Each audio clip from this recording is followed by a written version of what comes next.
The classic novel Alice in Wonderland, written in 1865, we encounter a whimsical and thought-provoking exchange between Alice and a mysterious cat. As Alice finds herself lost in a strange new world, she asks the cat, "Would you tell me, please, which way I ought to go from here?" The cat wisely responds, "That depends greatly on where you want to get to." Confused, Alice replies, "I don't much care where, so long as I get somewhere." And then to this the cat says that it doesn't matter which way you go. The Gospel of the day invites us to view life as a journey, recognizing that the Lord, the way, should be on our road, direction, and destination. And life is full of journeys, short and long, inward and outward, toward God and also away from God. Each journey, whether a simple errand or a life-changing event, shapes who we are. And our earthly journey begins at birth and moves steadily toward its inevitable end, death. And in today's gospel, the raising of the widow's son in Nain, we witness multiple journeys amid death and life.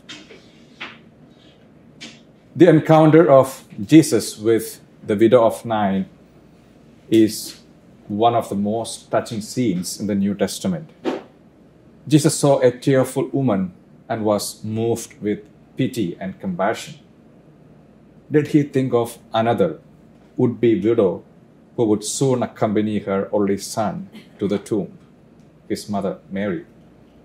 Like the Good Samaritan in his famous parable, Jesus just cannot go on his journey when he sees misery, sorrow, and suffering. And Luke's skillful description of the dead man as the only son of a widowed mother meant the burial of her last hope. For a widow to have lost her only son in a patriarchal society indicated that her fate was grim. She grieved as one who would be willing to change places with the deceased, to enter death, to restore life. She grieved as someone whose journey was coming to an end too. And from the Old Testament, we hear that prophet Elijah had raised the son of the widow at Zarephath. We read from first book of Kings, chapter 17. And prophet Elisha had raised the son of a widow at Shunem. We read from second book of Kings, chapter 4. They did this with symbolic rites and supplications by the power of God. And Jesus, he raised at least 3 dead people back to life. Jairus' daughter, who had just died, the widow's son at Nain, in today's reading, who was about to be buried, and Lazarus, who was already dead for 4 days and was buried. And all of them lived again. All of us have had our own experiences in our life journeys of being dead on our way to getting buried, or being long dead and buried. Maybe I died emotionally when I broke up with someone, or I died emotionally when my parents got separated. I died socially when I lived in poverty. I died physically when I was dying of a fatal illness or met with an accident. I died financially when I got buried in my debt. And I died spiritually when I committed grave sins. These deaths should have sealed me or you in a coffin. But I am still alive. You are still alive. Because repeatedly you hear Jesus telling us, "Arise, son. Arise, daughter." Is there anything in you that has just died? A relationship? A business venture? A dream?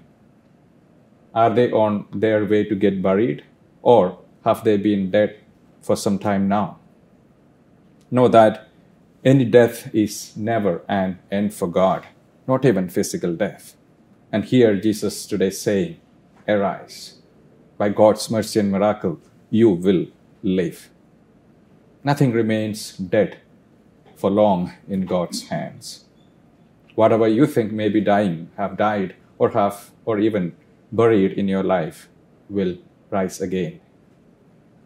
Begin a new journey today.